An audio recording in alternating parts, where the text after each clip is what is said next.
Publik menantikan terangnya kasus kematian Brigadir Nofriansyah Yosua Huta Barat atau Brigadir J yang tewas ditembak di rumah Kadif Propam Nonaktif Polri Irjen Verdi Sambo.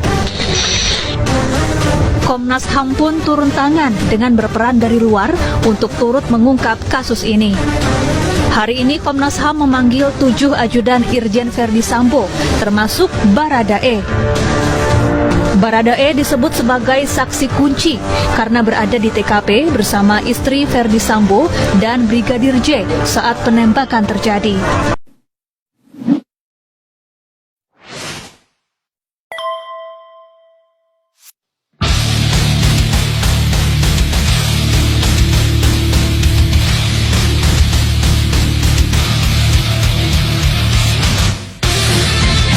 Fakta apa saja yang sudah terungkap hingga saat ini terkait kematian Brigadir J? Untuk membahasnya kita sudah bersama dengan kuasa hukum keluarga Brigadir J, Kamarudin Simanjuntak. Selamat sore Pak Kamarudin.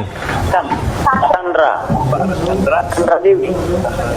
Pak Kamarudin, selamat sore. Perhatikan. Selamat sore rekan. Baik, ada Davi dan Stefani di studio. Pak Kamarudin, bisa dijelaskan hingga saat ini fakta-fakta apa saja Pak yang sudah didapatkan terkait kematian Brigadir J? Fakta-fakta yang telah saya temukan atau kami temukan dengan tim penasihat hukum atau tim pengacara daripada keluarga almarhum Brigadir J. Pertama, fakta berupa foto, ya, di mana di sekujur tubuhnya itu ada luka tembak, luka tajam, luka diduga benturan, memar dan sebagainya di berbagai tempat, antara lain di mata, di bawah mata, di hidung, di bibir, di belakang telinga, di leher, di pundak, di kanan kiri perut atau tulang rusuk, kemudian sampai dengan ke kaki, di tangan, di lengan, di jari. Kemudian fakta kedua, video jasad daripada almarhum. Fakta ketiga, keterangan saksi. Saya sudah mengajukan 11 orang saksi.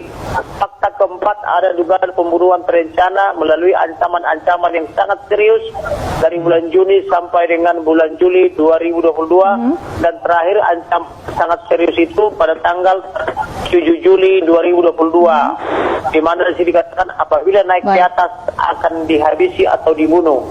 Tugas polisi adalah apa itu yang dimaksud dengan naik ke atas. Baik. Kemudian barang bukti sudah jelas, handphone dari saksi yang sangat spektakuler telah disita, kemudian isi handphonenya juga telah dikuasai oleh penyidik karena sudah kita serahkan, kemudian dilakukan juga penyitaan. Kemudian yang paling berkembang adalah bahwa sesuai informasi dari Karopenmas, satu sudah mengaku sebagai pelaku penembakan yaitu Baradae, tapi tidak dijadikan polisi sebagai tersangka. Kemudian ada informasi juga yang saya gali daripada saksi bahwa yang sering mengancam ini adalah orang lama atau squad. Mereka menyebutnya itu squad karena dengan inisial lama, tetapi saksi mengetahui apa yang dimaksud dengan lama ini. Jadi ada informasi terbaru bahwa squad lama ini, salah satu ini adalah tukang gosok atau tukang adu domba antara almarhum dengan pimpinannya, karena almarhum ini sayang atau sangat disenangi oleh keluarga, oleh bapak, oleh ibu, dan oleh anak-anaknya. Saking sayangnya mereka kepada almarhum ini sehingga membuat yang lain iri hati, kemudian sehingga didugalah menjadi daripada pembunuhan ini, Pak Kamarudin, rencana ini. Baik, Pak Kamarudin. Satu detik lagi. Kemudian yang potong. Kemudian pada tanggal 1 Juli 2022, adik daripada almarhum dipanggil oleh ibu ke rumahnya, diberi hadiah dompet petrol, hadiah uang 5 juta, kemudian dan hadiah lainnya, dan akan diurus juga kepindahannya ke Polda Jambi. Inilah bukti bahwa Ibu Putri sangat sayang kepada almarhum maupun kepada adiknya, walaupun adiknya tidak tinggal di situ. Silakan. Baik, Pak Kamarudin, kabarnya Anda mendapat informasi bahwa penembak Brigadir J bukan sosok yang sudah dirilis, yaitu Baradae. Benarkah demikian? Kalau penjelasan daripada Karopenmas adalah tetapi kalau berdasarkan temuan saya, yang punya motif bukan Baradae tapi adalah orang lama. Orang lama itu biarkan penyidik yang mengungkap. Orang lama itu siapa, Pak Orang lama itu Kamarudin? disebut dengan squad lama. Oke, apakah sama-sama ajudan dari Kadif Propam pada saat itu? Tentulah dia. Jadi di antara yang 8 itu kan sudah meninggal 100, sisa 7. Jadi ini adalah di antara yang 7. Oke, kalau demikian informasi yang Anda dapatkan apa motifnya? Motifnya kebencian dan iri hati, iri dan dengki, karena bapak dan ibu sangat sayang kepada Brigadir Joshua ini, sehingga menyebabkan iri hati. Kalau kita kepada Alkitab, di mana orang bersaudara sangat benci kepada Yusuf dijual kepada Mesir, kurang lebih itu. Sehingga ini selalu terulang terus. Itu juga terjadi kepada Brigadir Joshua Huta Barat. Dia dibenci oleh teman-temannya karena orang ini cekatan, terampil dan pintar dan disukai oleh komandannya. Baik, Anda sebutkan tadi bahwa pengancaman pembunuhan Brigadir J sudah berlangsung sejak lama. Apakah artinya ancaman ini juga dilakukan oleh yang Anda sebutkan tadi yang memiliki motif iri hati dan sebagainya?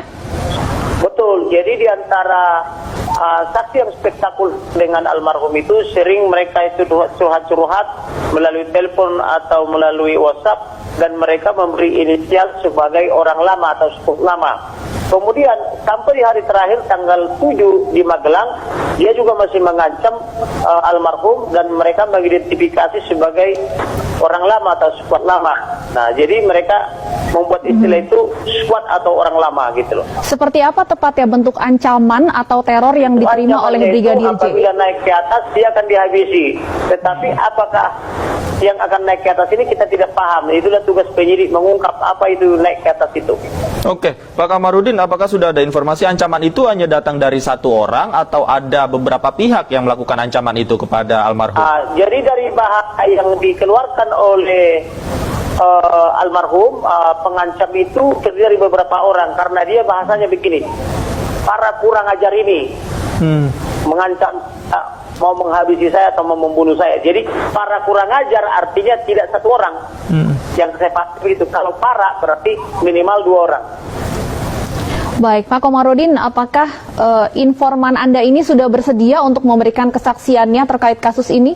Saya yang menemukan itu, saya yang menemukan saksi itu, saya yang mendoktrin untuk berkata jujur tentang apa yang didengar dan dialami. Setelah saya gali keterangannya, maka saya serahkan kepada penyidik untuk dimintai keterangan. Maka begitu penyidik mengetahui keterangannya, termasuk barang buktinya, termasuk bukti suratnya, maka Brigadir yang mengawal penyidikan ini ke Jambi langsung mendatangkan tim cyber ya, untuk mengurus tindak lanjutnya supaya segera diperiksa barang bukti dan rekam elektroniknya di Puslap Polri. Oke, artinya semua faktanya sudah disampaikan ke penyidik ya? Sudah kita sampaikan, kalau saya jadi penyidiknya perlu setengah hari udah tersangka semua itu pelakunya.